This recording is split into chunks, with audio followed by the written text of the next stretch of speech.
Hello, everybody. Wonderful, beautiful people out there.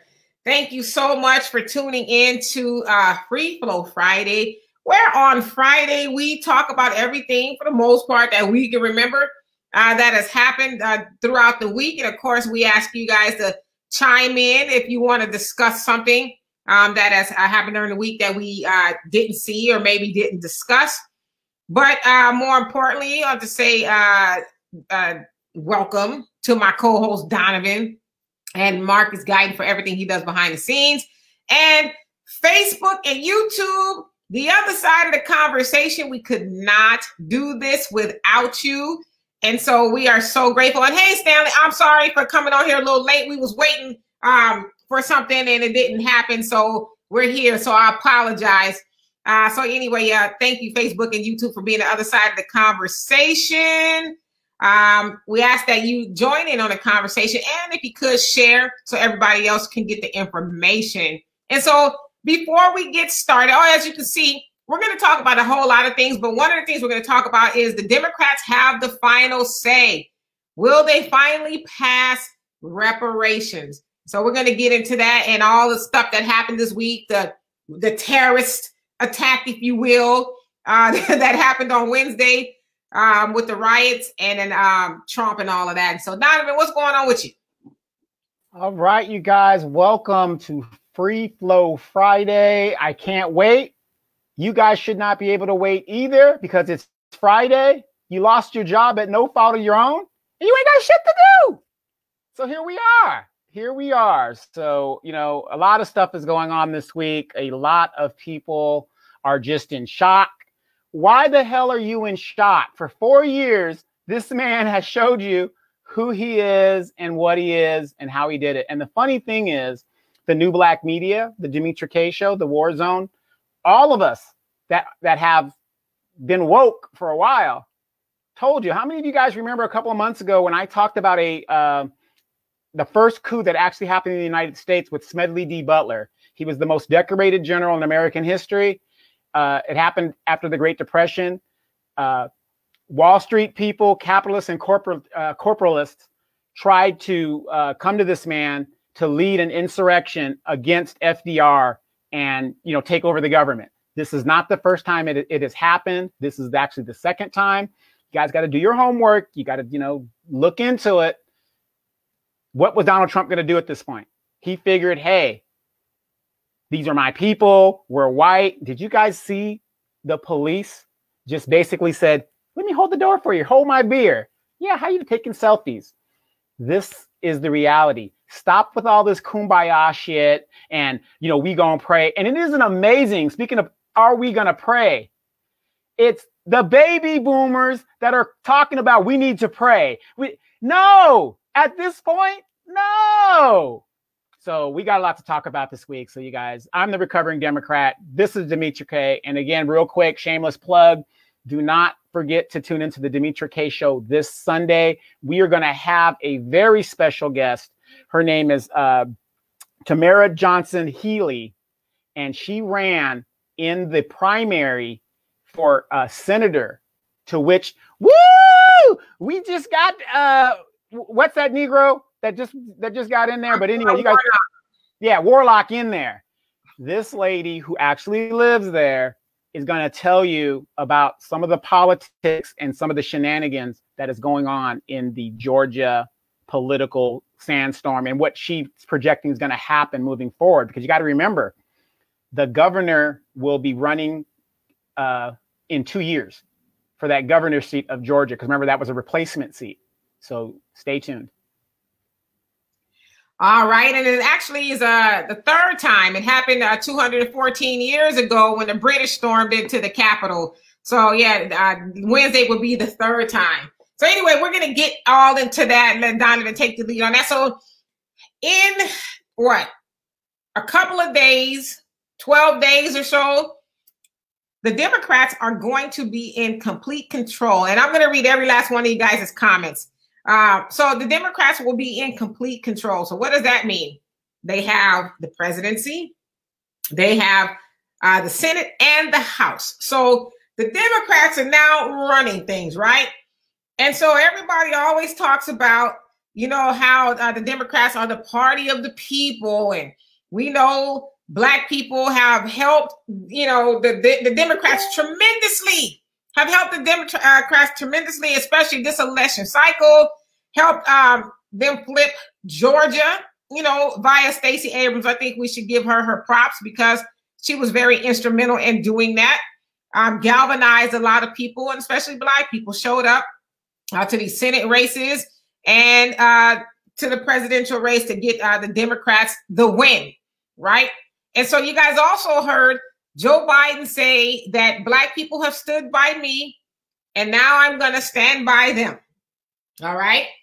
And throughout their campaigning, Joe Biden and Kamala have both said how, you know, we need to do something about the oppression of Black people, and they've said they're going to do this and that, you know, some housing things and some business things, but they never once talked about writing a check directly to the descendants of slaves, African descendants of slaves, American descendants of slaves, rather. They've never said those things at all. In fact, they've been completely against doing so.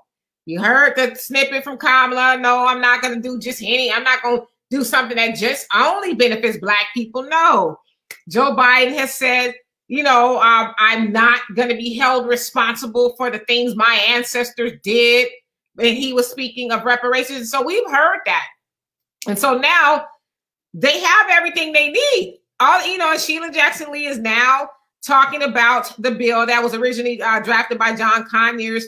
And she's brought the HR 40, which is only a study of reparations. And so a lot of people get all excited when they hear, oh, you know, they got this reparation bill. It's only a study. They want to do some sort of a deep dive analysis to see, you know, if it's feasible. And that was Joe Biden's talking points when he was running. Well, you know, we may form a commission to see if it's feasible. And it's like, okay, y'all know damn well that it's feasible. So Sheila Jackson Lee has reintroduced it, if you will. So they're talking about the study, blah, blah, blah, right? And so to me, this is my opinion, you guys tell me if I'm wrong, the ultimate way to say, well, I want to repay you Negroes for what you've done is, here, I'm going to write you guys a check.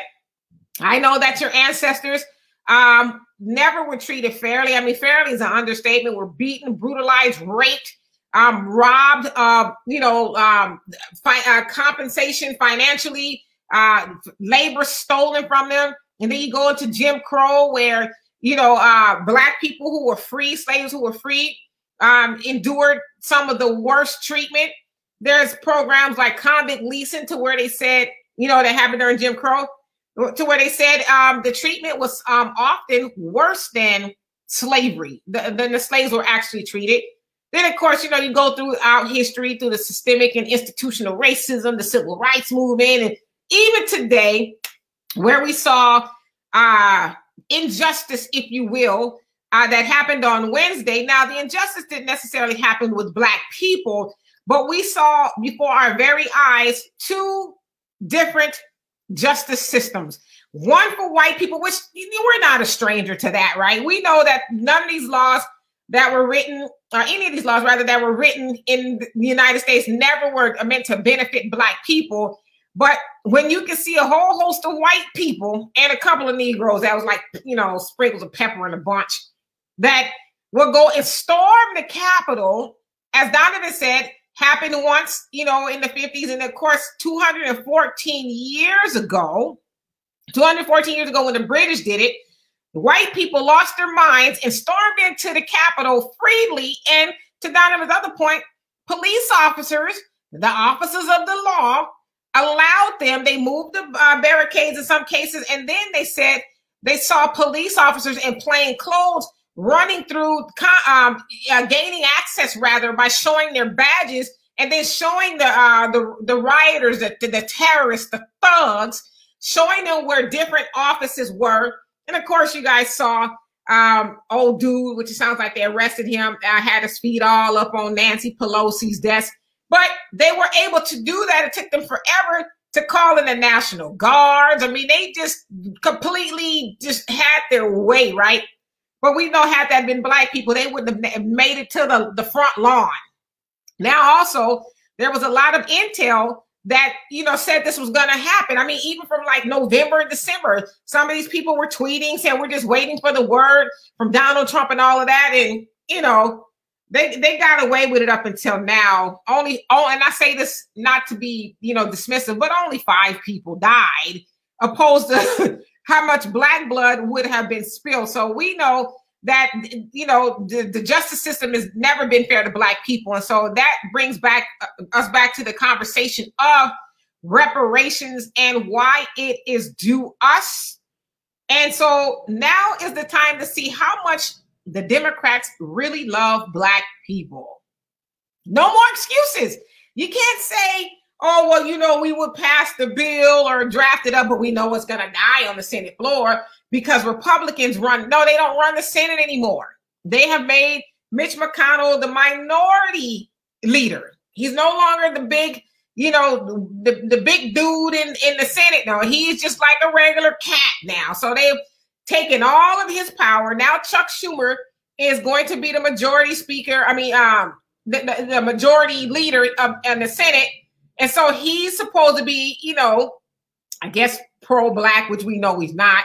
He was one of the senators that knelt with his kente cloth, and all of the rest of them got on their knees, you know, in honor of George Floyd and all of that. And so now is the time to see how much they really love Black people. There's nothing stopping you. There's nobody that's going to, you know, veto it, because you're the party of the people. And you said, Joe Biden, you were going to stand by Black people because Black people stood by you. So Donovan, what say you? And I'm going to get to you guys' comments right after. No, you're absolutely right. You know, remember we were on the show a couple of nights ago, and one of our friends on the show, because we love to have these conversations with you guys, was saying, well, it's going to take 2 years to do this, 2 years to do that, 2 years to do this. Why would it take any amount of time when they've got the presidency, the House, and the Senate? That doesn't make any sense, but it seems like, and this was the older cat, it seems like we're conditioned to think of waiting. Well, we just got to wait. We got to wait our turn. No, we can't wait our turn anymore. You know, we don't need to do that. We brought you to the dance. It's time to pay the piper.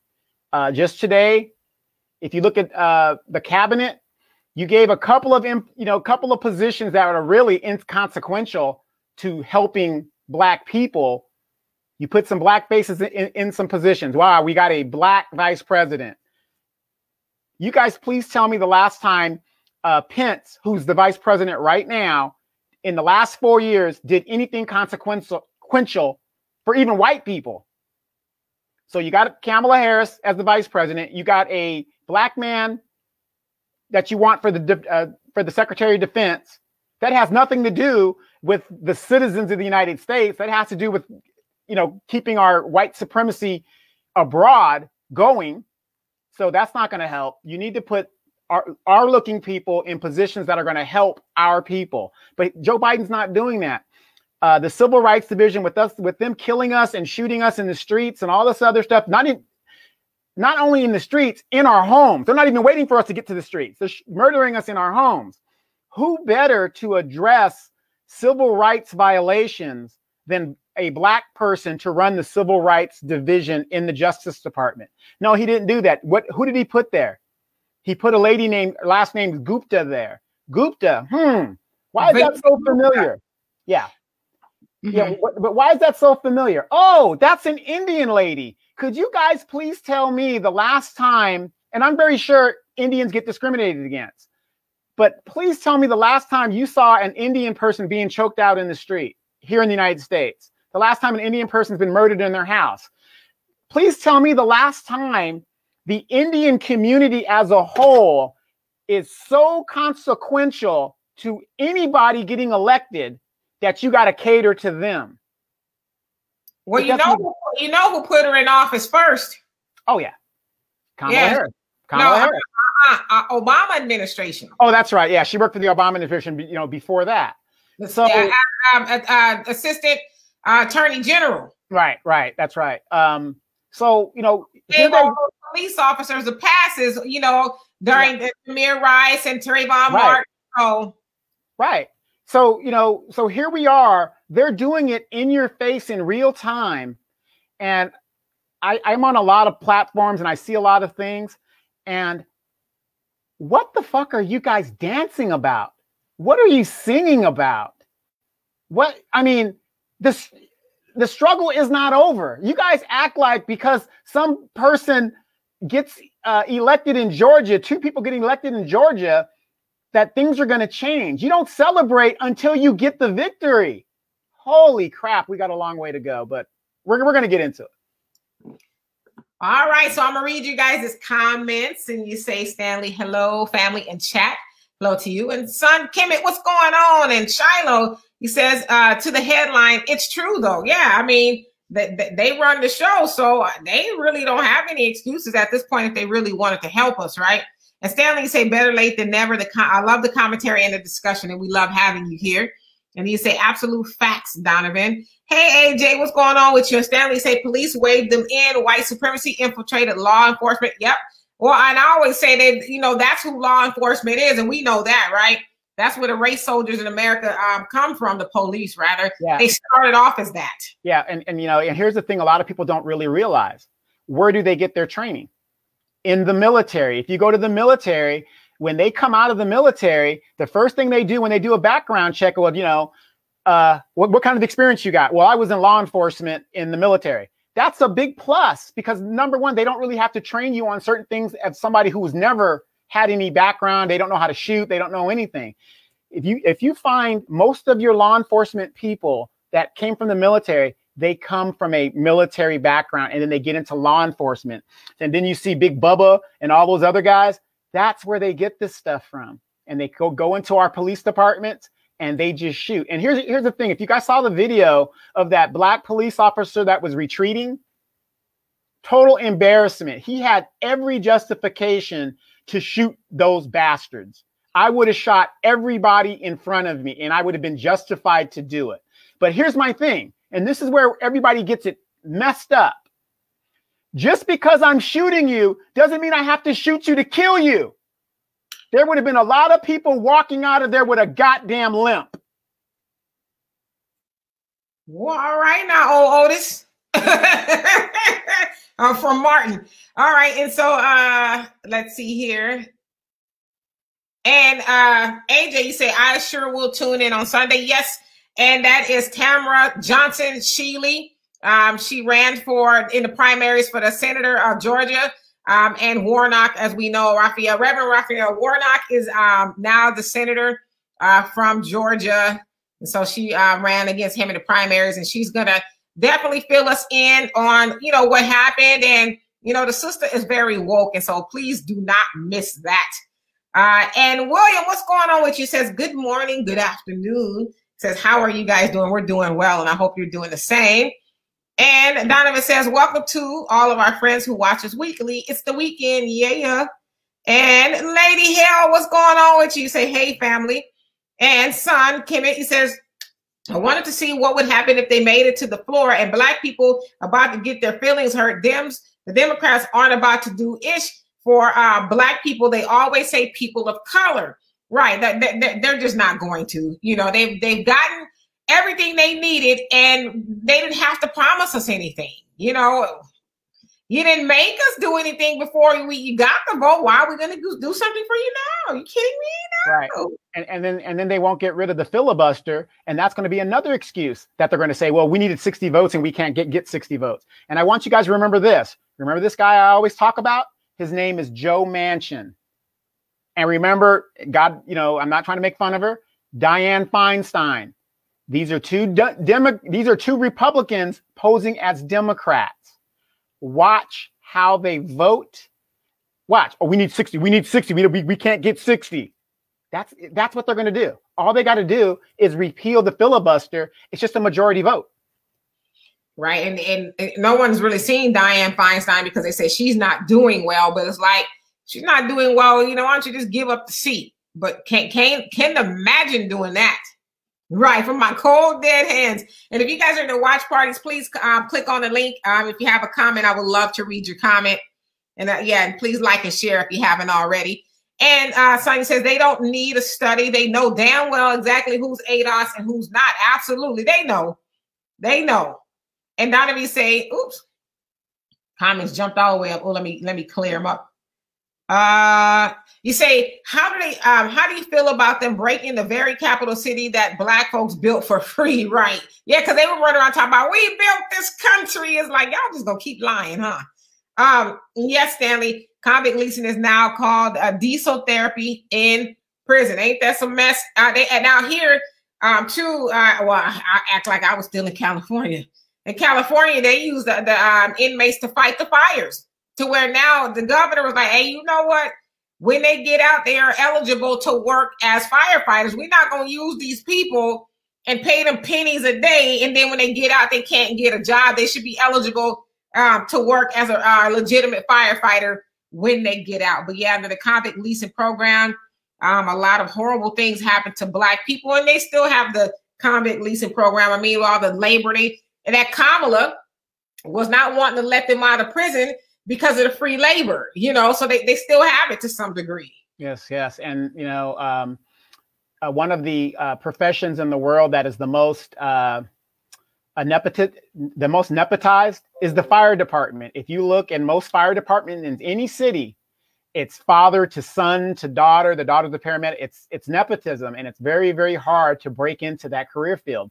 These guys have some of the best benefits, 3 on, 4 off, all this shit. So yeah, it doesn't make sense that you're using these people to fight fires, and they have the background, they have the skill, and yet when they finish their prison time or jail time, whatever it is, they can't get a job. Right. And Donovan says, how did they know where these offices were exactly? They were shown where the offices were. And Paradigm, how you doing from YouTube, says, hello from Buffalo, New York.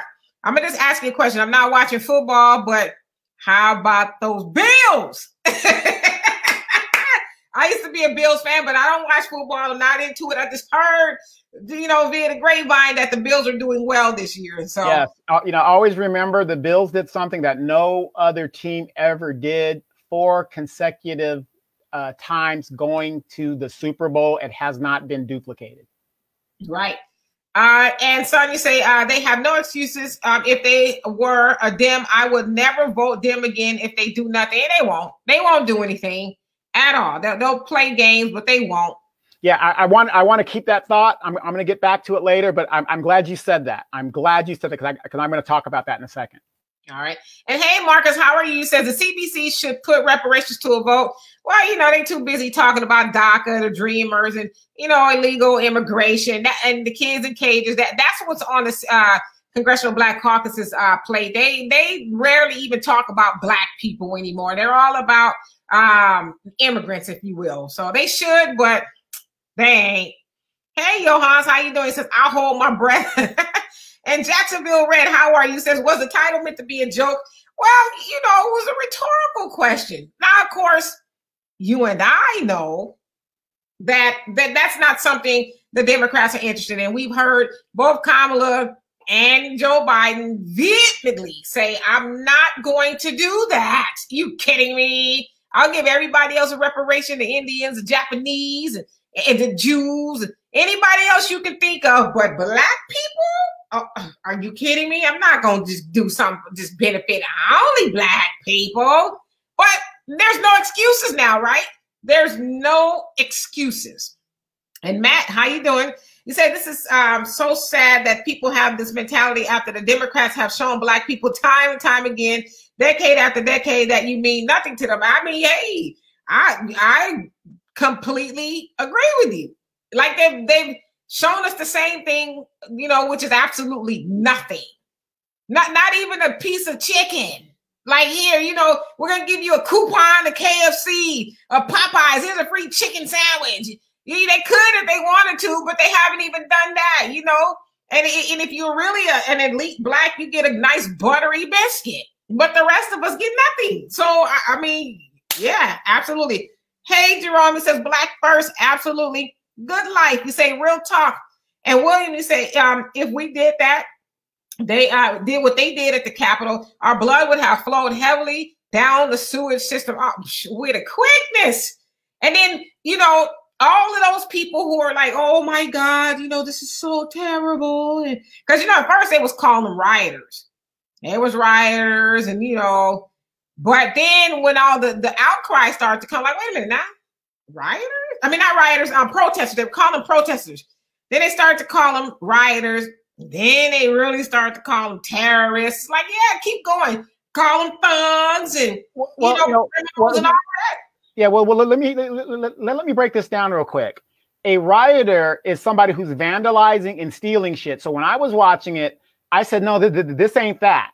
Yeah, they're vandalizing and they're breaking shit, but this is an insurrection because we know the Capitol, other than its historic value, has no tangible valuables. So the minute I saw that, I said, this is an insurrection. And I said that prefaced by Donald Trump's and Rudy Giuliani and Donald Jr.'s statements before the shit hit the fan. That's an insurrection. Well, yeah. And I saw a commentator, he made a really good point, and he to the point of tears, where he says it's heartbreaking. Now, he's a white dude too, so, but he said it's heartbreaking to know that they went into the Capitol and destroyed it when people lost their lives during, you know, 9/11 to, you know, they diverted a plane from actually crashing into the Capitol, because I guess one was heading that way, and they lost their lives, you know, trying to stop it from going there. And so here Trump is, and, you know, if you watch the video, Trump is like, you know, and you know, we should march, and I'm paraphrasing, but march down to the Capitol. And I'm going to be with you. And I'm going to be with you. Yeah, shit. He went into his little office, was like, I mean, really. And Johan, she says, blind, and Stanley said, the struggle is far from over. You better believe it. And Sonia said they celebrated before even asking for tangibles. Yeah, you know, they were strolling to the polls, and we gonna get them in there. And, you know, they dragged Ice Cube over the coals there and back. Oh my God, it was embarrassing. And Good Life, he said, we only celebrate on winning a battle and always lost focus. The war is still ongoing and not yet won, not even close. Absolutely. And Marcus says, when I look at this country as a forced taxpayer, he said, I feel like I'm paying the mafia for protection from the mafia. Ain't it crazy? I like what you said, forced taxpayer. Absolutely. And let's see. The comments keep jumping up. And Stanley said, if you know anything about the military, they are trained to kill. Keep that in mind. Yes, we are trained to kill. That is very, very true. However, just because you're trained to kill doesn't mean you have to do it. Because I will tell you this, in my years in the military, I'm not a Marine. I wasn't in the Army. So I have a different aspect of it. When you see somebody being killed, it's a very, very serious thing. You know, it affects everybody differently. If I don't have to kill you, I won't. That's why I'll shoot you in the shoulder. I'll shoot you in the leg or whatever I need to shoot you, because once you take a life, that person's never coming back, and you've taken everything from them and everything they will ever have. And, you know, I'm one of those people, I think about that. I mean, this person is fighting for what they believe. I'm fighting for what I believe. But guess what? I don't have a life to give to my country. That bastard's going to give their life for their country. Yeah, and then the lady, white lady who got shot, I guess she was one of the first people to die. If you guys have seen the video, now they being Secret Service and I guess the police and all that, and barricaded the Capitol doors closed, and they had broke the windows, and she's trying to climb through there. So I guess they was like, okay, if she make it through, who else is coming behind her? And, you know, unfortunately, she lost her life, but she was also a military, Air Force person. And just think about this. If that person is busting through the door, isn't this more justification for the police to say I feared for my life? Well, I mean, did you see the senator? I don't know what her name was, but she was sprawled out like, oh. She thought that was it. She was like Elizabeth coming to join you. Everybody get down. This is it. This is it. But just think about that, though. Think about that. What if, and I'm not advocating this, but I'm just saying, what if Black people had done exactly that? Those white people would have been terrified for their life because they know it's a matter of time. Yep. And Stanley also said, yes, Donovan, they should have been kneecapped. And John, how you doing? He says, news bulletin, white people will never behave themselves because they know, or, you know, they felt like that was their right to do, you know. And Marcus says, the only reason this is happening is because white people do not know how to police white people like they police black people. Well, you know, they know the police are really for them. That's who the police is the benefit. So they feel comfortable. I mean, how many times have we seen white people running up into the police's face and chasing them with guns and, you know, all of that. And I mean, I saw a video. Okay, I saw a video of, it was a black cop. He was running from the protesters, literally running from the protesters. Now, imagine if that would have been a bunch of black people chasing the cop. He would have stood up at the top of the stairs like Rambo and handled his business. He ran like up 2 flights of stairs away from these protesters. I couldn't do nothing but laugh. Rico, how you doing? And you say he didn't have a gun. Who? Okay, he's talking about that video I was talking about that black police officer that was running up the stairs and he was retreating. Okay, you got to see the whole video. He did have a gun. The white guy was standing in front of him. He holstered his gun and retreated and grabbed his club. Obviously, he must have dropped it or whatever, and he did. He had his gun. So that, you know, and I'm not saying, you know, you saw what you saw, but go back and see the whole video. I have rarely to see a Capitol policeman that isn't issued a gun. They have guns. If you saw the video, he had pointed. He had pointed the gun at. He had pointed the gun at that young white guy and was like, "Wait a minute, you know, whatever," and then he holstered his gun. Why? Because that was a black police showing out for the white cop. Well, nah, he knew better than to shoot them good white folks. Those very fine people. Are you kidding me? And Aisha, how you doing? And Johannes, you say politics has no place in our community. We should focus on financial independence, right? Because as they always say, there is no politics without an economy. We don't have no power, you know, because we black. We know we should just have a voice. Your vote means nothing if you don't have an economy to back it up. So I agree with you 100%. Well, also think about this, you guys. Like I said, we have a very intelligent bunch of friends that watch us every week. I love you guys to death. But you go ahead and call your representative and see if they answer your phone call. But if you were a major donor, they pick up that phone call immediately. Right. Sonia says that Black Lives Matter was called Gay Lives Matter, they'd be a political party with a seat in the Senate and Congress. Well, yeah, you know, there's a lot of gay people, if you will, that's in the same. Well, you know, it's probably a lot of undercover ones, but definitely in Congress. And you know, we know Pete Buttigieg has been given a position with Joe Biden's administration, and so yes, they get a lot of stuff. Hey, Brian, and you're laughing. And Omar Wally, you say, glad you're discussing this most important topic. We must stay on their asses. Absolutely. You know, they know what they need to do. There's absolutely no excuse. None. Get it. Go in there on day one, like you said you was going to do for the immigrants, and say, hey, let's write these black people a check. You don't need to study it. Hell, everybody knows what happened. You know, as fast as these white folks, they'll defend the Confederacy. Oh, my great-great-great-granddaddy's blood is in this soil. Well, why do you think his blood is in the soil? Well, you know, well, Dimitri, we can't write you a check. It's going to blow up the deficit.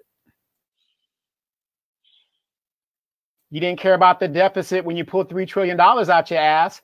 Donald Trump in 4 years have blown the deficit out of the water, giving rich people the biggest tax cut in history. You weren't worried about it then. And clearly they're wasting money with the military budget because they allowed, you know, these yahoos to ride up on the Capitol and the military police was useless. So yes, and do you guys realize that almost $1 billion has been invested in the DC area and the Capitol in regards to defending and securing the Capitol? Almost $1 billion of your tax dollars has been invested, and people basically walked into the Capitol. Right. Like gangsters. And Johansson says, bug dancing with the community all the time. And Armand, how you doing? He says, I want my biscuit. Yeah, I want mine too. I want two of them. Shoot, I'm greedy. I can't just have one biscuit. I need me two, one in each hand. And Good Life says, the rabbit hole goes way too deep to open that Pandora's box of reparations. Ain't gonna happen. Just saying. I think it will happen if we as Black people got on the same page, and stop tap dancing for nothing. I think it is possible. I mean, look at how fast a lot of those senators who was, they was dead set on not certifying the vote. They was going to vote against it and all of that. And then they came back after those crazy white people rolled on the Capitol. They came back and they were contrite. They were like, well, after much thought, Mitch McConnell, enough is enough. Lindsey Graham. Right. I was wrong. And, I enough is enough. And, I just can't do this anymore. So I can't take it in the bunker anymore. I just, hey, I can't get on my knees anymore for Trump. It's all in my face now. Good Life, you also say insurrection is putting it mildly. This is a coup. Yeah, that's exactly what it was. But they were talking about, him not even wanting to leave the White House is a coup. Him not wanting to leave, and obviously the military was gonna have to go in there and drag his ass out of there if it came down to it. But we see that kind of stuff happen in third world countries all the time. And I ain't going nowhere. Yeah, everybody keeps saying the military is going to pull them out. No, I don't think the military would pull them out. It would have to be the police departments that are there. I mean, you got enough. I mean, damn, they've got military equipment, and they're basically a paramilitary organization the way they're trying to set it up. So you won't need the military to pull them out. They might, because look how the police got ran through on Wednesday. And you also say this is treason. Yeah, to say the least. And they keep talking about, well, are we going to finally use Article 25? Well, no, I don't. Some people are saying, yeah, but it's not enough noise, really. They could do it if they wanted to. They don't want to do it. So it's like, wow, he only has 12 days. I mean, he might not, as Donovan was telling me earlier, have direct access to the nuclear codes, but he just pointed a finger and said, go down to the Capitol. And they did. So he's, they suspended his Facebook indefinitely. And I don't know if he's back on Twitter, but he's back on Twitter today. Mm-hmm. I'm sure he's behaving himself, but they suspended all of his social media. So he still has a lot of power. He wanted to turn up. Yeah. Well, you know what, though? Profiles encourage to those secretary cabinet members that are resigning. They have had enough. They're standing on principle. What he did was it was too much. The misogyny wasn't going to get it. The outright racism didn't move them. The shenanigans for 4 years, that wasn't enough for them to resign on principle and stuff. Principles of courage. I'm going to do it with 12 days left when I won't have a job. What's a little racism? Well, just a little bit. It's not that bad. It's alternative facts. Even she was on Twitter. Kellyanne Conway was talking about, oh, how terrible. Please just stop. And they was like, are you serious? Are you serious? And Son said, I remember when I went to Millions More March in D.C., they made sure Negroes stayed near that event. Police were out in force. Million Man March. Mm-hmm. Oh, he said because they had Million More. Yeah, Million Man March. Yeah, come on now. They was waiting for somebody to do something. And Alma Wally said Nancy Pelosi and James Clyburn are the impediments to reparations. Believe it or not. What you talking about, boy? You just mad because you didn't go to my fish fry. You just mad because you can't come to the fish fry. How dare you talk about Miss Nancy? Yes, Miss Nancy. No, I mean, I absolutely agree with you. Yeah, James, Clyburn, I guess he's the spokesman for Black people. Didn't he say that welfare or something crazy? I thought we got our reparations. I thought welfare was our reparations. I don't want nothing from Joe Biden. I just want him to just, look, he don't want nothing from Joe Biden, then complains because Joe Biden ain't got enough Black people in his cabinet. But you don't want nothing. Negro. Charlie, they must have dusted the biscuit with some like high refined crack cocaine or something. I don't know. Well, I just have to figure out what's in those biscuits. And then Donovan says, son, I was there myself, orderly and very inspirational, talking about the Million Man March. I took it to heart and went and got my family. And Omawale says in the House of Representatives. And then Sonny says, even the military have rules of engagement, so stop with the BS. They don't shoot unless being fired upon. I wish they had military rules. Okay, wait. Let me address that real quick. I'm not sure if he's been in the military, and if you have, thank you for your service. Not only was I in the military, I was born into the military. And I'm just going to say this. I just want you to have to think about alternative thing. Those 4 Blackwater operatives that Donald Trump gave a pardon to for murdering Iraqi children, women, and old people, they were all military people. Now, there's a movie called Casualties of War with Michael Fox and Sean Penn. Go watch that movie. Military people get involved in atrocities all the time that has nothing to do with our rules of engagement. It happens, we know it happens, and we turn a blind eye to it. If it's like that saying, how do you know who your daddy is? Because your mama told you. You know what I mean? And that's how it is. I mean, don't sit here and think that the military, we're just this noble thing and we won't shoot. We will. If we can get away with it, we will. That's the difference between us and the police department. Because if I find out that you've done something that is total bullshit, I'm going to call you out on it. Unlike the blue line, where motherfuckers refuse to cross it. That's why there's no such thing as a good cop. Until the good cops start ratting out the bad cops, we will never know. So, the military is this prevalent thing. I was in it for 24 years, and I'm telling you, we got some fucked up people in the military. And good, like you said, the Gestapo, police and rioters are the same people. They will never shoot on each other. Absolutely. Ain't gonna shoot each other. And Donovan said most white police, when they see a white person, are not alarmed and are comfortable. They are. And Sonia says, didn't the Constitution give them the right to overthrow the government? Again, I said their government. Yeah, they take that Second Amendment, thing, and I think hell, they took the instructions from Donald Trump, and damn well he don't even know what's in the Constitution at all. And Walter, hey, how you doing? He says, hell no, they ain't giving out reparations. And Omawale says he had a gun. Yeah, but he kept running. He was scared. I guess admittedly so, but I mean, what they give you a gun for? Your life was, now that's a situation where your life is in danger, okay? But whatever, he didn't shoot. And son, you say, major donors have the cell phone, home number and pager number.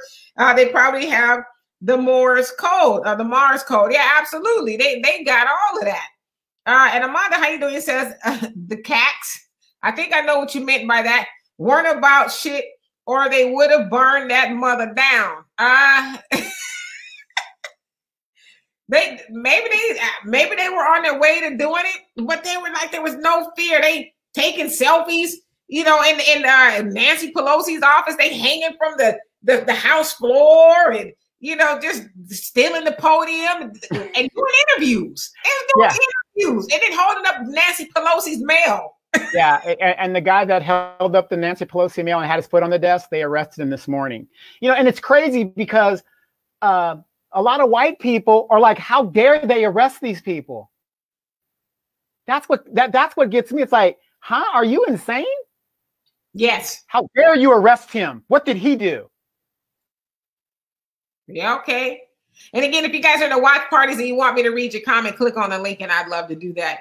And Johan, you say, Lindsey Graham looked drunk. Yeah, he probably had a couple of drinks. When he heard them coming through that door, he was like, are they looking for me? Speaking of Lindsey Graham, he was going through the airport out of Reagan, I guess, out of DC to get the hell out of town. And these white folks were giving him the business. They were giving him the business. It's like, if you're not with Trump, you're not with us. I mean, and then Trump, who incited the riot and threw everybody under the bus. We're going to track you down and bring you to justice. You're one of them. And at the same time, too, he's trying to figure out how to pardon himself. So that's what he did. He basically what he did was turn state's evidence. And everybody, okay, it's never been adjudicated if he can pardon himself, which you guys know is bullshit, because if he is allowed to pardon himself, he could go to the treasury or kill people outright and then pardon himself and just walk away. That would put him at basically a king. So if he does try to pardon himself, it's going to go to the Supreme Court and it's going to be most likely struck down and adjudicated. And we're going to know for a fact if he can do that. So right. I hope he tries it. I really do. Oh, you know he is. Hell, he tried to steal a whole election. So why wouldn't he try that? And Aisha, you say Pence said he wasn't. And then James, how you doing? He says they scared. He said they're scared to buck for reparations. Get them damn checks rolling, though. Yeah, I mean, what are you waiting on? You know what we want? Write the damn check. Hey, Jonelle, what's going on with you? You say peace, Queen Donovan and fam. And James, you say staff leaving because it's a wrap. The Vols clown ass just quit. Yeah, she would quit. What, this morning? It's like you had no business even being in that position at all. Just they want free lunch? I don't think so. The Secretary of Education. Okay. And what do you say? This coup is far from over. I say coup, but coup with the P, but it's coup.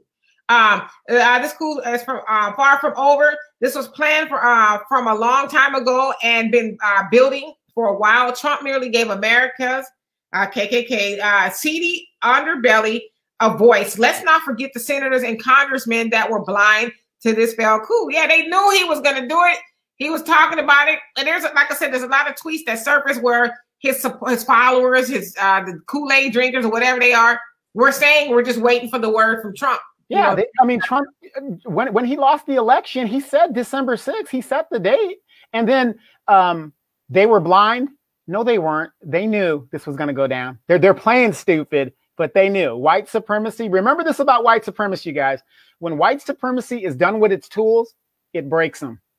It breaks them. That's why Lindsey Graham is talking some different shit now. I mean, they're all just talking different shit because it's about power. Politics is about power, power, power. That's all it's about. I think, too, Mitch McConnell and Lindsey Graham and all of them, I think they thought, because I'm pretty sure they knew that was going to happen, but I think somehow they thought it was going to be successful. And they were perhaps going to bully everybody else into, oh my God, they're mad. Let's keep Trump in office, at least until we can figure it out. But obviously that didn't work. And a son says, I was in the Army and I was born into the military. Also, thank you for your service. And thank you for your service, too. And William says, people are saying these people were uneducated and poor and nothing is further from the truth. Many of the people there were educated, come from all sectors of life. Some flew in on private jets, but the most of them were stupid, though. Yes.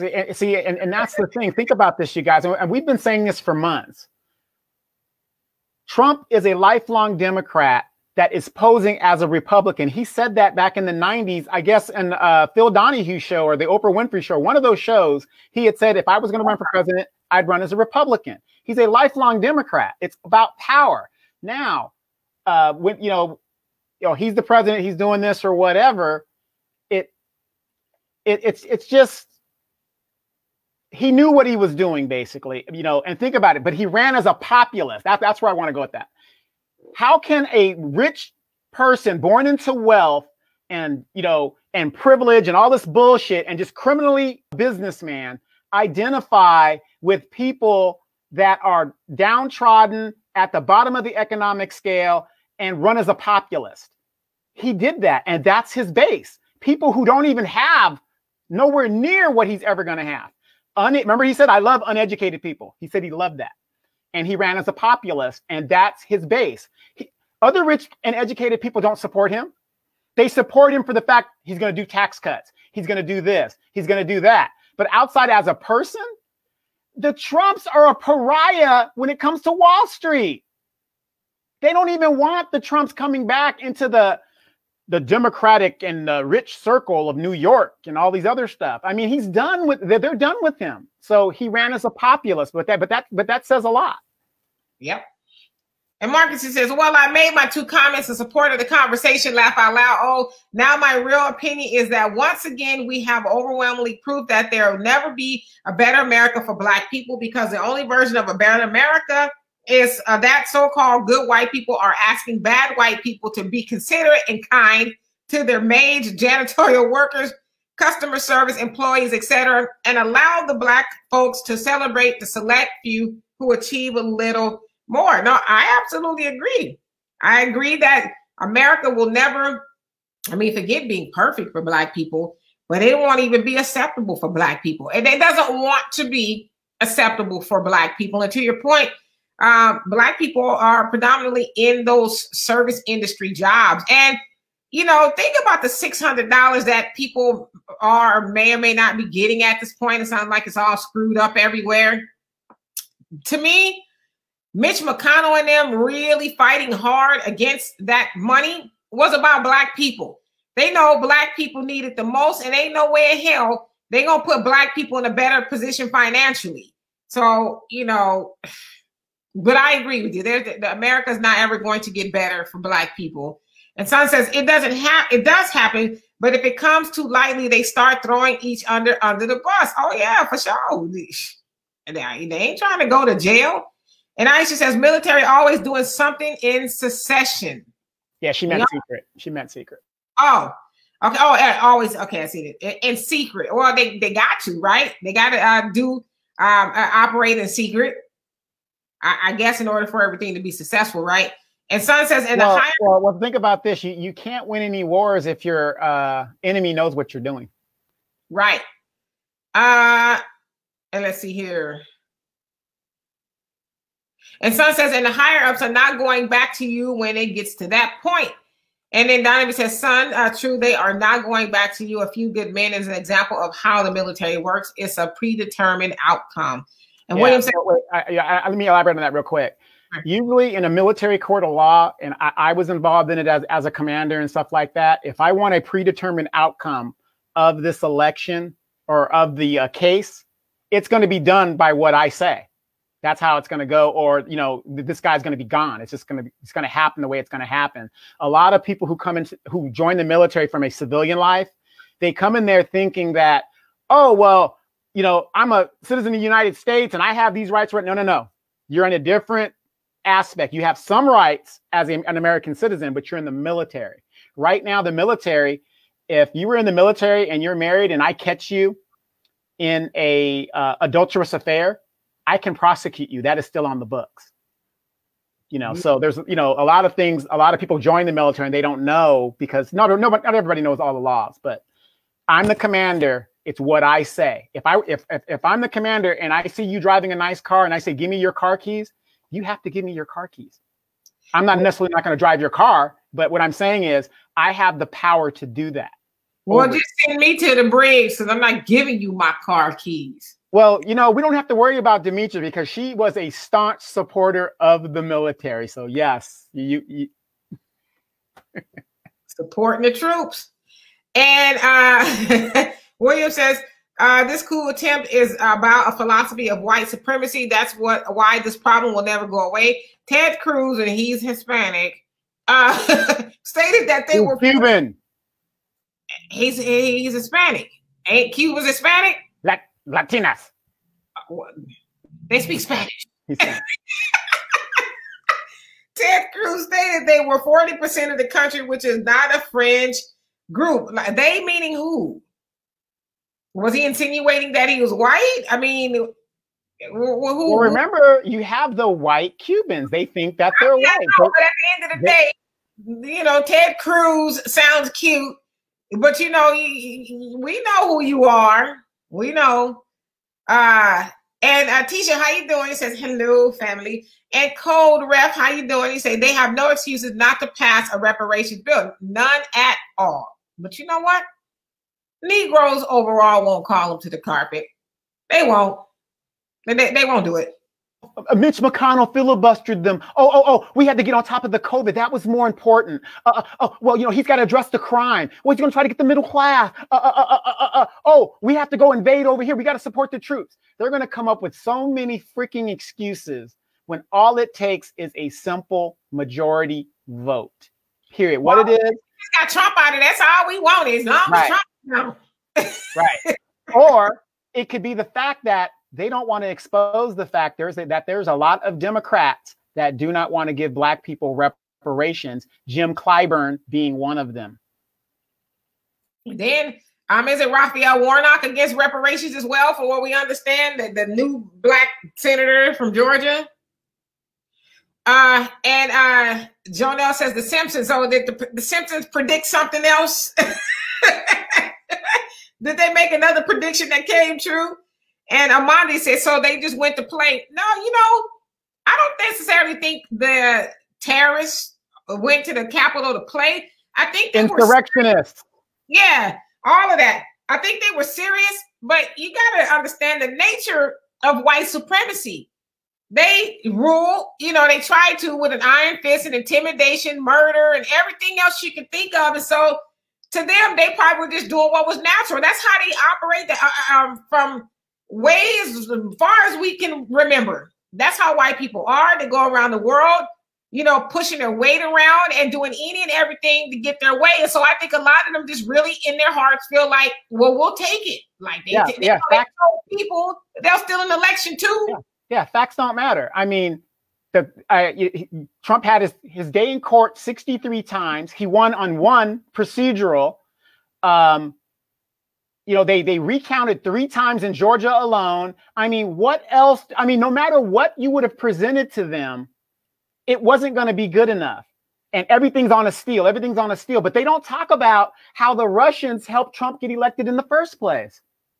They don't talk about, if you flip the 2016 election to this election, Trump got almost the same numbers as Biden. And then they don't even talk about this. He lost the popular vote twice. So how does the majority of the country support him? Well, they keep talking about, these for the 70 million people that voted for Trump, what's wrong with them? It's like, oh my God. Yeah, but if his racism and his stupidity wasn't so bad, what he did was he galvanized people that ordinarily would have never voted. They had stopped voting. They were like, this racism is just too much. I'm going to vote this time. Fuck this. This guy's got to go. Right. And William says, as long as this many people with a white supremacy philosophy are out there, we should always be on guard. That should be standard anyway. Yeah, I mean, one thing Trump did do was he exposed a lot of people. And as I said the other day, I just feel like this was white supremacy's last stand. They couldn't imagine going on without Trump leading the way, lying to them, with just doing the most, really just reinforcing the stuff that they already believed. And it's almost like, well, what are we gonna do now once he's gone? We're gonna have to go back in the closet. And think about this. You guys are out there suffering. People are suffering. We've got a COVID, whatever. Mitch McConnell doesn't even want to bring shit to the floor to get shit done, right? Doesn't want to do it. But what did the Dems and the Republicans come together on and say, you could veto this all you want. We're going to override that. When it came to the military and the military industrial complex getting their money, nothing must intercede in that, because the military industrial complex gives money to both sides. Both sides. Why is it that the Democrats and the Republicans can come together when it comes to that bullshit, but they can't come together to help the American people? Doesn't make any sense. Right. And this is for you, Donovan. Son wants to know, doesn't the Constitution give them the right to overthrow the government? Absolutely it does. The Constitution, when it was written, says that if you don't find your life, liberty, and happiness where you're at, move west, young man. Keep moving west until you find it. Unfortunately, those people that interpret the Constitution as it was written, Anthony Scalia, even though he was never around in 1776 and 74 and stuff like that, there's no more where to go. We are out of land. So yes, you can still overthrow your government and attempt to do it. However, you damn well better be successful. You damn well better be successful. Right. Yeah. Do it right the first time. And Tisha says, yo, laugh out loud. White folks are nuts. Just a little bit. And Brian says he probably already out. Okay, arrest him. That won't change nothing. Yeah, I mean, You talking about Trump? Yeah, I don't know if you're talking about Trump or the guy that put his feet on Nancy Pelosi. Oh, yeah. Come on now. You know they got a $10 million GoFundMe was waiting. We'll get them out, these patriots. We're gonna they won't serve a day in jail. Now, look, I'm glad you said that, because think about it. If this shit works for them, why doesn't it work for us? When you don't have any resources and money in your community, you can't go and bail these people out and have the money. The young 18-year-old, tell that story again about the money that was raised to bail him out and who gave the last amount of money to get that young dude out up in Wisconsin that shot all those people. Oh, Ricky Schroeder, yeah. And Sonny says, I wouldn't be surprised if Biden pardons him. Well, he definitely said, I'm not interested in, arresting him and putting him in jail. So Biden is not going to pardon, because here's the problem. When you pardon somebody who is criminal, just like Gerald Ford would have won re-election if he hadn't pardoned Nixon. So a lot of presidents, that's in politics, you do not want to pardon your predecessor. You don't even want to touch it. Leave it alone. Right. I mean, in Congress, they could if they wanted to. It doesn't necessarily have to be Joe Biden to do it. And William, how you doing? He says, when I was in the military and law enforcement, there were some, you said, blank people besides me. And Son says, good old boys look out for hood old boys. Damn right. Yeah, they do. And Jonelle says, our best option is do for self. There's truly nothing to expect from corruption. Absolutely. That's the only option that we have, is to do for self. And Son, you say facts. And James, you say Trump ain't going anywhere. And those were not the soldiers which they have. And they saw all they need to do is to be white. My bet is they will try a bum rush, though, like the guy Donovan just mentioned, who were pardoned for a reason. And they also, somebody says, I saw on Twitter, they said Kamala and them, I said, like, she's the president, which, she might be eventually. They might want to think about having that inauguration on Zoom. Because they said they found like 10 pipe bombs in somebody, or Molotov cocktails in somebody's van, and they found different pipe bombs around the areas. It's like, I don't know if they came to play them on. They're about to light something up crazy. And Son says they'll back you to a point. And Abdallah, how are you? You say, when MLK was assassinated in 1968, I was with the 2nd Brigade of the 82nd Airborne at Fort Bragg, North Carolina. When the Black Rebellion started, we were sent to D.C. For almost 2 weeks. Absolutely. And it's like, you make sure those Negroes don't get off the chain. Yeah, and those guys that are interested in history, in the late 60s and early 70s, there was a lot of race tension within the military, and soldiers were fighting soldiers. So Abdul, I'm very, very sure that was one of those incidents that happened during that time. So thank God you made it out, brother. Thank God. Yep, and thank you for your service. And William says, Rudy Giuliani is also guilty. He said, let's have trial by conflict. He sure did. And then they showed footage of as Trump and Giuliani and Trump Jr., Don Jr. rather, or whatever, was out there. He had Don Jr.'s girlfriend, Kimberly Guilfoyle. She was a Fox News, contributor and all that. And Ivanka and the rest of them, they're dancing and celebrating like, yeah. Oh, it's going down. So they knew what they were doing. They knew they had a bunch of idiots out there. And my thing is this. You got to know that was planned, right? Because they showed a dude who had made it up to the House floor. He had a bunch of zip ties. Like, if we catch these fools, we tying them up. Yeah, and he had tactical gear on. A lot of them did. So you mean to tell me you just showed up to a rally without, don't they supposed to search you and all of that too? Almost $1 billion went into the security of the nation's capital. All right. Wasted money. Just saying. And Tisha said they have been talking about this shit for months. He said January 6th, something was going to pop off. Well, shit, he wasn't lying. Tow up the damn Capitol. Like,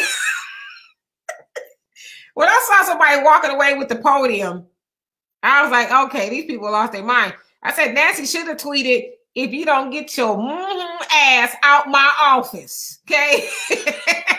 Man, look, the people were so scared there. Sheila Jackson Lee took off her bun. And I heard that too, that she took off her braids and then she threw it out the window like Rapunzel and she climbed down the braids. I did hear that. So they came in handy. I'm gonna get me one. Yeah, that's actually what he said, teacher, by combat. Yeah, trial by combat. Like, damn. So Rudy knew they came up in there. They were with the shits. He knew that. Yeah, but here's my thing to my Trumpsters out there and you white supremacists. If you have all of this evidence, why are you holding it to you? Why aren't you showing it? Show us the evidence. Show us the steal. Show us something. We can't even get you to show us one. Affidavits is not evidence. That's allegation. Even if you have, you know what I mean? Even if you have affidavits, you got to have proof. So you keep saying we got all this proof. It's going to be a landslide, and it's just unbelievable. It's an avalanche of proof. Where? Just show it. It's the fact that you can't find it is alternative facts. You just don't want the truth. You let the media. You know how they say the media, you let the media tell you what to do. You can't believe the media. I don't know if you guys watch, what's that, the Washington Journal? Where people call in and they give their opinions and stuff. This morning, and you can tell by the voice if they're white or black or whatever. It's kind of hard to sometimes tell an Asian, but you can tell Hispanic and all that other stuff, right? All of these white people were making excuses. And then here's what killed me.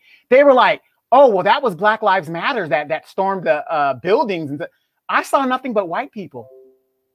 Right. How is that Black Lives Matter? Antifa, so you mean that?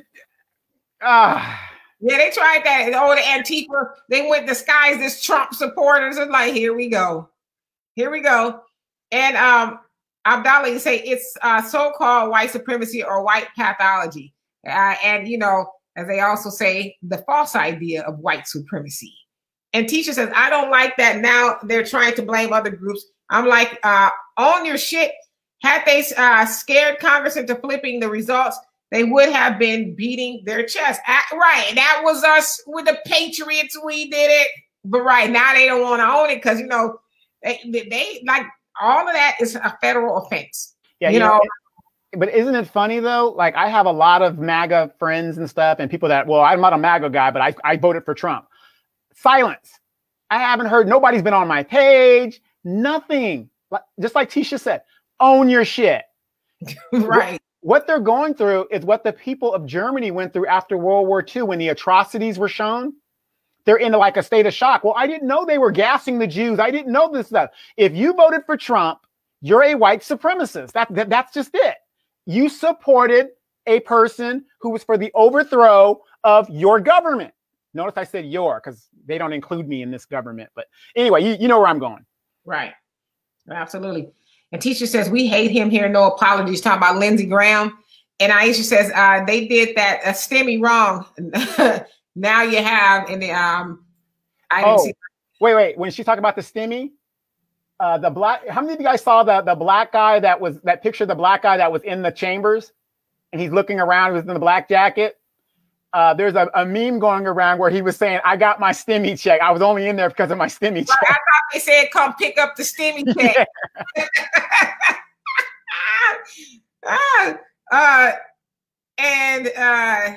Yeah, the stimulus rollout. I mean, I've heard from people who said they haven't gotten it. And then they telling people, oh, well, you might be able to claim it on your taxes. This is like, oh my God, you guys have one damn job. One, just push the button, tell the IRS to go on and give these people their money. I mean, whoo, Lord. Well, I'll tell you this, people out here in my neck of the woods, I know they got their stimulus check because you couldn't find a big screen TV at the local Walmart anywhere. I know you ain't got you another one. What does it make number 9 for you? No, I'm good. I have no more walls to put a TV on. Exactly. You don't have one in the bathroom, do you? I never thought about that. Right. Not that you don't have one directly on the other side of the bathroom. Hey Pam, how are you? Says greetings, Demetra and Donovan. And Abdallah says, Ted Cruz is mulatto. Okay, well he's something. And mulatto was one of them, I guess. He's out of his mind. Okay. Yeah, he's mulatto in the technical term of being mulatto. Kamala Harris is mulatto by the technical term being mulatto. Demetra is mulatto by the technical term being mulatto. Ted Cruz's father is Cuban. His mother is Canadian, white Canadian. There it is. He a Mexican. Jonelle said, we live in a society that has gained empowerment mainly from free, reserve, and regulated and wickedly, which is us Black people. We are and still is this white nation reserve. It banks on our miseducation all day, every day. But we keep voting for oppression. Some good white man is gonna come along and save us. Well, wait. You know, I want everybody to think about this though. And I'm not saying go do this or whatever, but just think if every time we are mistreated and we are done wrong, which is daily, and we do what they did just now. I'm not talking about storm the Capitol. I'm talking about if you're in your city and you just start tearing the motherfucker up and start acting a fool. Do you think that would work? Because if something goes down in France, they stop the intersections. They just stop traffic. I mean, they just go ham. If it could work for them, I mean, if they would take us more seriously, if we would just start showing them that we are tired of the shit and we're going to do what we need to do. Yes. Are people going to get hurt? Yes. Just make sure it's not you. But just think how much shit that would get done. Those representatives, do you think that they're going to keep doing the same shit that they've been doing from their constituents? Oh, they're going to go in there and start bringing home some bacon to their constituents because they feared for their freaking lives. And they also saw, what's been prophesized coming to fruition. People are just tired. They're fed up. Now, I'm not saying those terrorists have a right to do what they're doing, but and I ain't trying to tell people what to do either, but that kind of low key should have been the people who was getting a $600 stimulus check and have no other resources due to this pandemic that, Trump failed to call a pandemic. That's who should have been running up in Congress. Like, we want the check. But anyway, Johan said the way Trump talked about Cruz's mama, mama and daddy, how could he still back Trump? The politics is about the power. You can talk about my mama, my daddy. I'll let you do a threesome with me and my wife. They don't care. It's about power. And that's all it's about. Why do you think Trump is trying to stay in office so badly? Number one, because he's facing jail time and losing millions of dollars in fines because he's not doing anything criminal. He's going to basically have no money. I mean, look at what he just did. He can't even go to Scotland. This man is basically homeless right now. He is basically homeless. Yeah, they were like, no, thank you. You can't come over here and golf. And doesn't he allegedly have properties in the way he stiffed the Scottish people over some real estate or something? Yeah. But that's what I'm saying. They don't want his pariah in their country because, nobody wants to touch him. And it's about power. Politics is nothing but pure power. How could you be a congressman coming out of a Black, poor residential district, the poorest in California? And notice Warnock just used it. Oh, my parents were sharecroppers and, I had to get student loans. And, they use that story that we can all identify with, right? Then they go to Congress and they enrich themselves. Aunt Maxine is in Washington. She's a Congress member. She is driven in a limo. She doesn't even drive her own car. Lives in a $6 million house in Calabasas, California, next to Dr. Dre and Kanye West and Kim Kardashian and all of those folks. But she represents the poorest district here in California. It's about power and nothing else. Am I mad that these representatives make a little money for themselves? Am I wrong to ask that if you're going to make $6 million and live in a $6 million mansion, that my district could look a little bit like Beverly Hills or maybe like the 90210 you know, kind of looking nice. It doesn't look like you got people shitting on the streets. Do you guys realize LA County is the only city that I'm aware of that has a budget for feces removal? They have to. Think about that. Yeah, absolutely. And Tisha says the dude in the fur, laugh out loud. Yeah, he, like, you was trying to get caught, huh? You came up there with the most obvious, well, somebody called it a fur bikini or something. Okay. And Coach with Liz, how are you? You say yes. And Charlie, what's going on? And you put up a link that says there are other substantive proposals that need to be addressed too. Not only reparations, also a link. Okay, I have to check it out. And Tisha says exactly. And Jokey, what's going on? He says, no, they're nuts. A lot of bit. And then Pam, you're laughing. And Jonelle said, Donovan, we don't got no sugar like the ones in Harlem Nights. And Tisha says, child, I'm waiting for these tribunals that QAnon was talking about. Yeah, that's the crazy, I guess, a right-wing group that stoked a lot of the BS. And that's the fur guy. That's the fur guy. He's part of that group. Figures. I mean, he was just like, honey, I'm home. Wait. What's your nephew that wanted a fig leaf for Christmas so he can hide his junk? August, my little nephew. Yeah, August. That's what that reminds me of. Right. And teacher, and Stanley says the absence of evidence is not the evidence of absence. The boondocks. Absolutely. And Jokey says they're still looking for old ass Assata Shakur, but these white supremacists on the grounds storming the Capitol still ain't arrested. Yeah, Assata's in her 70s. Been in Cuba for over 40 years. And, you know, now the FBI is like, hey, guys, by the way, if you have any tips, we're offering upwards of $1 million to catch Assata. Like, leave her alone. You know she wasn't guilty. No, she didn't do it. No, you guys framed her. Leave her alone. Yeah, Stanley, I'm glad you brought that up. Check out Demetra K's submission. Yeah, to that, she did an excellent. I mean, that was just so knowledgeable. Like, again, I commend you on that piece that you submitted. That was excellent. I've studied Assata Shakur. Her autobiography is awesome. But you know, to me, it's just sickening how they operate. You looking for a 73-year-old Black woman that's been out of here for 4 years, living her life, and I wouldn't say it's her best life. She's got kids and grandkids that she doesn't get to see. You know, because she's got political asylum in Cuba. We know Cuba is not interested in turning her over, if you will. They have, you know, upwards of a $3 million bounty on her. And now the FBI is offering, you know, $1 million in tips if you guys will snitch on her, you know, so we can go like, what you gonna go get her and do what? Put her in jail?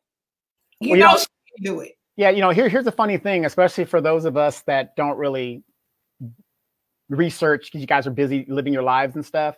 Think about it. Why hasn't the CIA been able to capture Assata? Think about that. Do you want to know why, Demetra? And Cuba is not going to let them go over there and run rush shot all over their country. No. We know that, but we know we have the CIA. We have undercover operatives, right? We know that, right? 80% of Cuba is Black.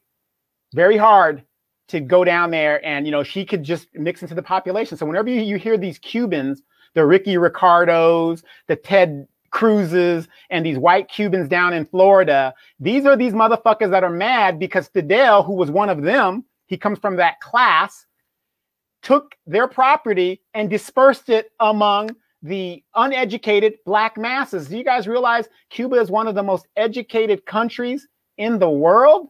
Him and Che Guevara, they did that. They socialism is what they did. There's like, nah, y'all ain't finna just be eating that high on the damn hog. And it was Batista who they overran, you know, and they distributed the wealth. And as you said, the white Cubans didn't like it. And so they migrated to Miami, Florida. That's why there's a lot of them up there. but yeah, Fidel made it clear we're not going to send her back, leave her alone. And Cuba has a very friendly, they're very friendly with Black people all over the world, and specifically African Americans. Che Guevara and Fidel were very friendly with Malcolm X, and they understood the racism that was going on in America with Black people. So they are allies of Black people. And so, they all know all about COINTELPRO. Hell, they exiled the Americans from Cuba, so you can't come over here no more. So they know. Yep. And in the 70s, one of the few countries that actually helped out some of the African freedom fighters was Cuba. They sent troops to Angola and all these other, countries that needed help. Yep. Absolutely. And Charlie says they say that a lot of the evidence Dominion voting machines was blowing up they said a lot of the machines were blowing up in Nashville, Tennessee. Oh. And then wait. Let's see. Nashville, Tennessee. They just had a major bomber. Ku Klux Klan, a lot of terrorist organizations down in the South. Yeah, that's about right. Yeah. And Jokey says, laugh out loud. I saw it. And Stanley says, Jokey, Assad been ducking them longer than I was born. No such thing as a statute of limitation on Black folks. Absolutely. Especially they accuse her of being a cop killer. Oh, no, they want her. And, the crazy part is anybody study just a little bit of history, especially with that of COINTELPRO, damn well they set them up. Yeah, if you read the case and you look into it, there was no way they did that. But they framed them, because they've always had especially with Black groups, that was their goal, to stop Black groups from, rising, as I said, stopping the rise of a Black Messiah. And they always considered Black groups as militant and a threat to, America. So we're not surprised. Yeah. And think about in the modern time, look at how many Black men and some women are being released because the police lied on the reports. And, just total bullshit. These people are being released. They never did it. They weren't even around. They were just framing these people. And so, if it works, they're going to use it until it doesn't work. Yes. And Jokey says, exactly, even before I was born. Not before I was born. She got up out of here, was I think 1980 or something like that. So you weren't born until what, 1998? 86. Yeah, something like that. I was born in 1986. No, honestly, I'll be 50 in a couple of months. And Stanley says, keep going, Sister Asada. Absolutely keep going. They don't be looking. As we say, hands off Asada. Keep it pushing. And Jokey says, baby bye. So I think you talk about Asada. And then you also say, laugh out loud. He's Mexican. I mean, I'm just saying, he try to water it down. That's like we do as Black people. I got Indian. I'm Indian. I'm one-fourth Indian on my mama's side. And then, my daddy, slave master was in there deep. My granddaddy, he got the waves. And so, he was part Italian. It's like, listen here, Negro. Girl, that ain't nothing but ultra perm.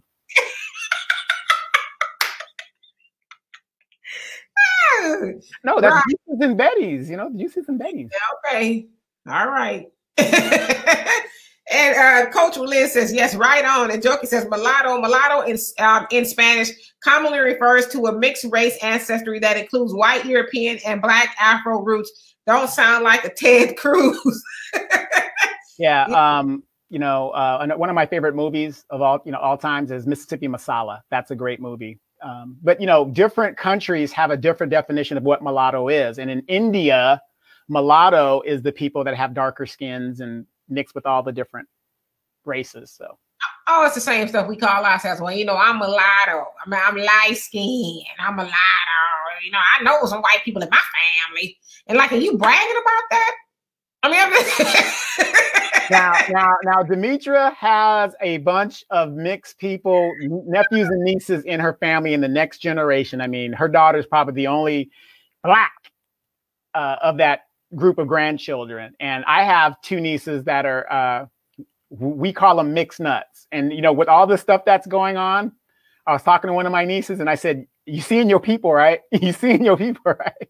Right. Them your peoples, okay? And for the record, my mom and my daddy is black. Tisha says, no, we can't do what they do. Y'all had law enforcement out there with these fools. Yeah, law enforcement was, they're all in the same game. And Pam says, politicians have too much power. They absolutely do. I mean, 30, 40 years in the seat, and just like, I ain't going nowhere, okay? See, but you got to ask yourself, why do they have that power? Because nobody's checking them, boo. We keep giving it to them.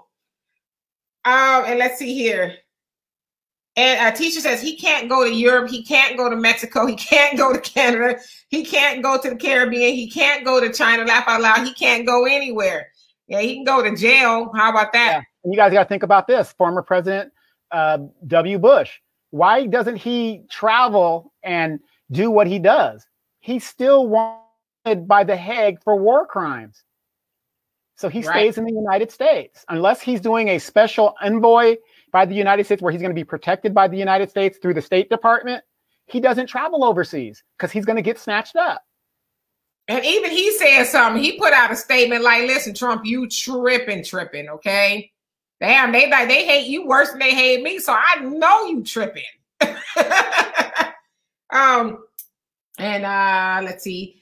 And yeah, Donovan says, don't forget to watch me on the African Diaspora News channel. Yes, please go check that out. Phil is doing wonderful things over there, enlightening Black people all over the diaspora about the things that go on with us. And William says, where is Ben Sleepy Carson? Yeah, where is he? Well, you got to remember, Ben Sleepy, he's a civil rights attorney. It's civil rights. It's a civil rights, attorney. So I am brain surgeon. They had him in HUD. Yeah. Oh, yeah. No, remember, he's got the COVID. I'm sorry. He's got the COVID. Did he really have the COVID? Yeah, that's why he's been missing. He's got the COVID. Did he resign? Damn nigga didn't even resign. Shit, he probably off in Africa. He took Candy. That's the name of his wife, Candy. And they got up out of here. It was like, we going back to our peoples. And Charlie said, Donovan, you are so correct. They get elected to make big money paid by the taxpayers all day.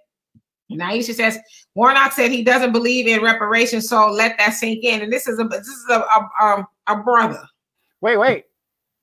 Mr. Obama, do you believe in reparations? No, I don't believe in reparations. I think you niggers need to pull up your goddamn pants. Pull up your damn pants. I can't stand you. And Pam says they let that no good white woman who got Emmett Till killed go. They need to leave Asada alone. Yeah, I mean, and she's still free and admitted it. Like, oh, it was a little lie. I was just playing. They admitted it, and she's free. But yet they looking for Asada. It's crazy. And Asada had like 6 trials, and they looking for finally they convicted her. And it's just, but again, this ain't for us. Well, think about this, you guys. Look at all of these so-called civil rights freedom fighters of the 1960s, your John Lewis's, your Bobby Seals, and all these folks. Where are they at now? They joined the oppressor. How did that work? How did that work?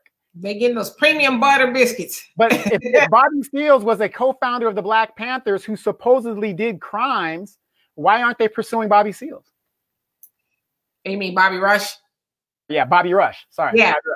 And Abdallah says, I was in Cuba in 1990. I saw the sister. Awesome. I would love. Yes, man. He is blessed, man, brother. Look, me and Demetria and the whole crew here, we're all going to be going to Cuba as soon as all this shit is lifted, man. We're getting the hell up out of here. Yeah, we was on our way, and then the COVID happened. It's like, well, what you mean? We can't leave? And then he say mulattoes, and Pam says, okay, I read that. And Reggie, how you doing? You say, I went to Cuba back in 2013. It's a dope place and very Black. They ain't finding or getting Asada. I hope not. I hope they are guarding that sister with their very lives. I really do.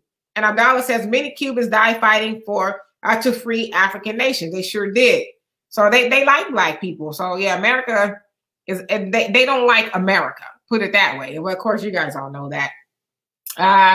And Pam says Obama should have given Assata Shakur a pardon when he was in office. Damn shame he didn't. Shaking my damn head. Yeah, well, you know, he was more or less like, well, because actually it was Chris Christie, who was the governor of New Jersey, because it happened in New Jersey on the New Jersey Turnpike, that said, wow, because remember, Obama became friendly with Cuba. They lifted the embargoes and all of that for the most part, somewhat. And he says, well, before you do all of that, why don't you make a deal with them to turn over Assata? And then Obama was like, yeah, I'm not going to do that. But I agree with you. He could have and should have pardoned her. He should have said, I'm going to take it a step further and say, you know what? F it. But we also know that Obama was very pro-police too. So I understand by how he operates why he didn't do it. Yeah. You know, what happened? You know, remember that governor of Illinois that put a moratorium on like jail and shit like that. Before he left off, he was like, everybody's, you know, I'm not doing death penalty. He put a moratorium on the death penalty. He said, nah, we're not doing this shit no more. And then Gavin Newsom here in California, he said, no, we're not doing it either. So, you know, people are waking up because you got a lot of innocent people being murdered for no facts whatsoever. Just lying. And Stanley says, off the subject some, but Assata is the reason Tupac checked out of the hospital the first time he was shot. Side note, yeah, and that was his godmother, by the way. So there is, you know, some connection there. Obviously, Tupac's parents were Black Panther party members, if you will. And they actually went off and formed Black Liberation Army. So they were all made up of Black Panthers. And Tisha says, I'm Cherokee. All right, you know, you ain't know. My mama and them. My mama and them cousins twice removed. They come from the, you know, the Cherokee Indian. You know, but isn't that sad that you rather uplift that part of your being rather than just saying, you know what, I'm Black, and being proud of that. I'm Black. I would love to say what tribe my family came from before they got here. But you know what? I can't do that because they wiped that from memory. You know, everybody, our identity. They just said, well, you're done. I mean, to me, when we went to South Africa and you're seeing all these names that are like, yeah, they're hard names to pronounce, but all those names mean something, you know, and they gave us names when we were over there. Like I said, my name is Manolo. Manolo. Manolo. Right. So yeah. And mine was Google that too. And Donovan's, what does your name mean? Warrior? Yeah, warrior. It means crazy mother. I'm just playing.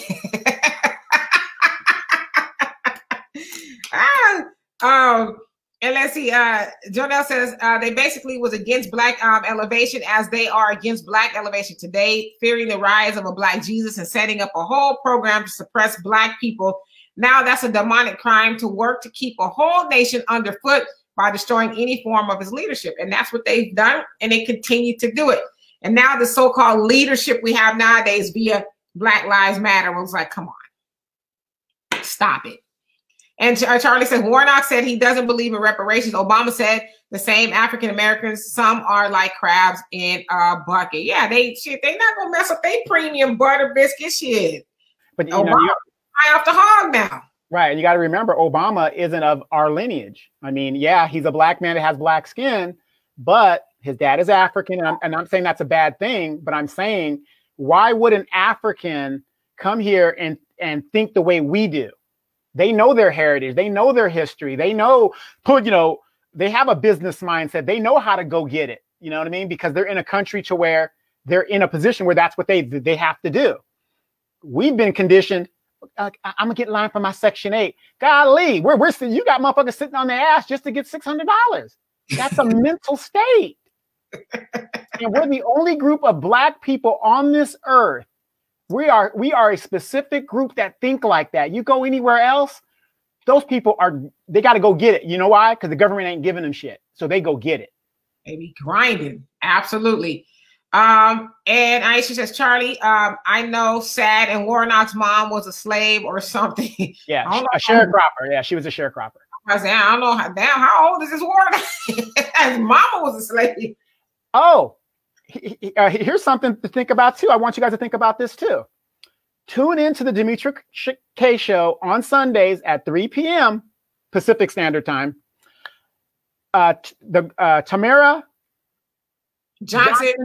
Sheely, who's going to be on the show, Healy, who's going to be on the show, she went to school with Warnock.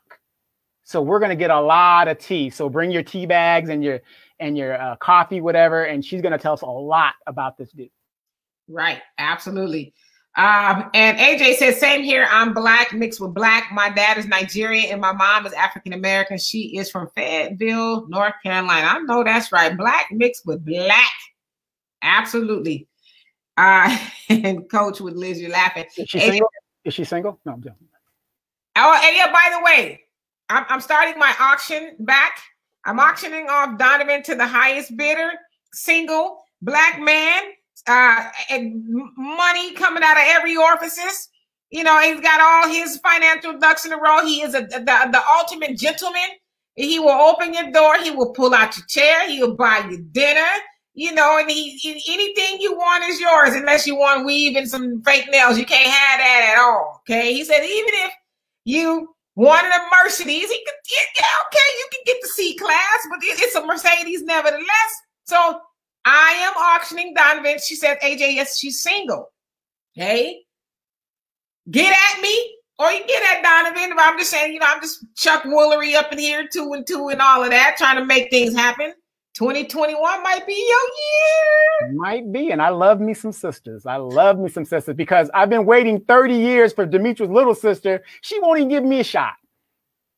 Hey, you know what? You had a chance, but you brushed her off. So, I mean, she was a freshman in high school. What am I supposed to do? Who knew? Who knows? You just never know. And let's see here. So you said, nice. Yeah, COVID ruined my plan, so I understand. And AJ also said, that's awesome, Donovan. And then Pam says, some countries are giving their citizens money on a monthly basis, not America. Now, we still over here talking about, let me see if that $600 hit. Oh, that, damn, it ain't come yet. Hey, IRS, you said it was coming. Where is my money? And okay, AJ says, yep, I'm single. Okay. And Pam says, I can't afford Donovan. He's too far away. Oh, he travels. Donovan is an international man of, I was starting to say player. I don't want to give y'all the wrong idea. He's not a player at all. Faithful. Not anymore. Not anymore. Don't want to be a player no more. The rabbit is getting old. He ain't got it in it. His knees is bad. So he can't just be hopping out of people's windows like he used to.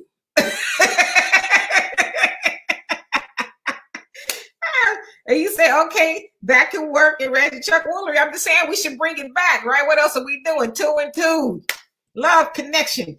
And then he says, I'm 37. I stay in Missouri. Okay. Oh, wait. Nope. Ain't gonna work.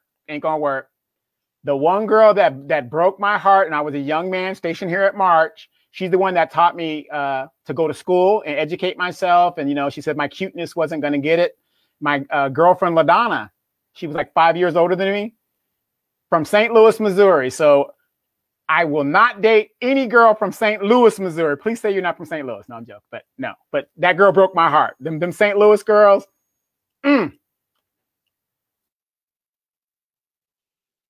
we had a good thing going, and you just had to. Didn't I tell you I was putting you on the auction block? You're doing too much talking, but let me do the talking. All right, okay? all right. Go ahead. Al, how you doing? He says, my dad is white and my mom is Black. I claim both sides, and yes, Demetra L. DeBarge is my twin brother. Yeah, I would imagine so. Y'all are spitting image of one another. Wait a minute, but L. DeBarge is only 5'10", 5'9". Yeah, he taller than me. I mean, what? I mean, I'm 5'3". Hell, he. Let me stop. And Pam was like, Demetra's got me laughing. I know I'm crazy. And you also say, actually, I'm just playing. I'm married. Like, okay, girl. Hey, you remember back in the day, Pam? Are you married happily? Or he's married, but are you married? Or are you married? Like, how married are you? You know?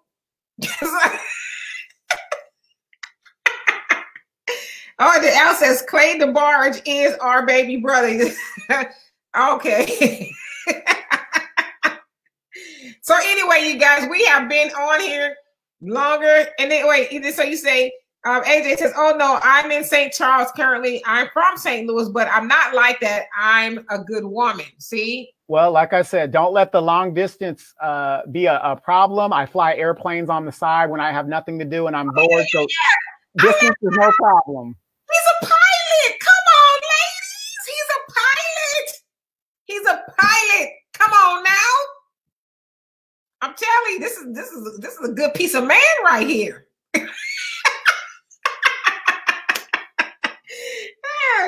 And Pam says, heck yeah, I'm happily married. Okay, so she says she's out of the auction. She's not coming to Love Connection, but you just sit in the audience, you know, and cheer them on and all of that.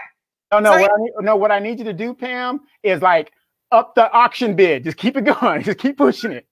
Keep pushing the auction bid. Come on now. We did say the rabbit is getting old. You pushing it, okay? We trying to get you married off some damn where. And AJ says, nice.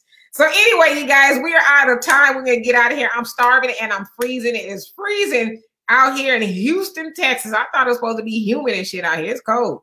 Pam says, I love this channel and we love you too. So anyway, we're going to get out of here. We'll be back on the War Zone tonight at 7 p.m. Central Time. We're going to have, I forget who's going to be on the show, but somebody will be on the show. Right. And don't forget to tune in 3 p.m. this Sunday, Pacific Standard Time, 3 p.m. Pacific Standard Time.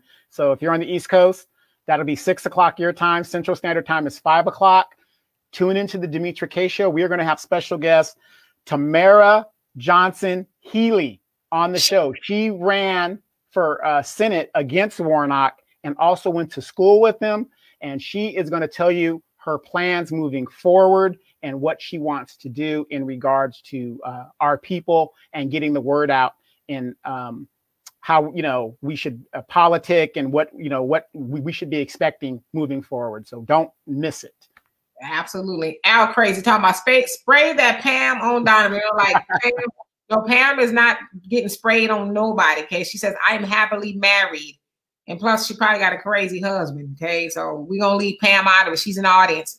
So anyway, you guys, we will see y'all a little bit later on tonight. And of course, the Demetra K Show on Sunday. Please tune in. Tamara Johnson Sheely will be on, and she's gonna let us know what's going on. And this is a very woke sister. So anyway, you guys, please have a great rest of the day and stay warm and stay safe because the COVID ain't playing no games. All right. And thank you, Marcus, to everything that you do behind the scenes. YouTube and Facebook, we could not do this without you. And Pam says, no, my husband is not crazy. Laugh out loud. Well, you know, we got to let these people know he's a little crazy. Okay. We got to keep the vultures off of you. So anyway, peace and love to you, Abdallah. All right, y'all. See y'all later. Yes, Stanley, see you on Sunday. And AJ says, peace, y'all. Chat. You too. Pieces.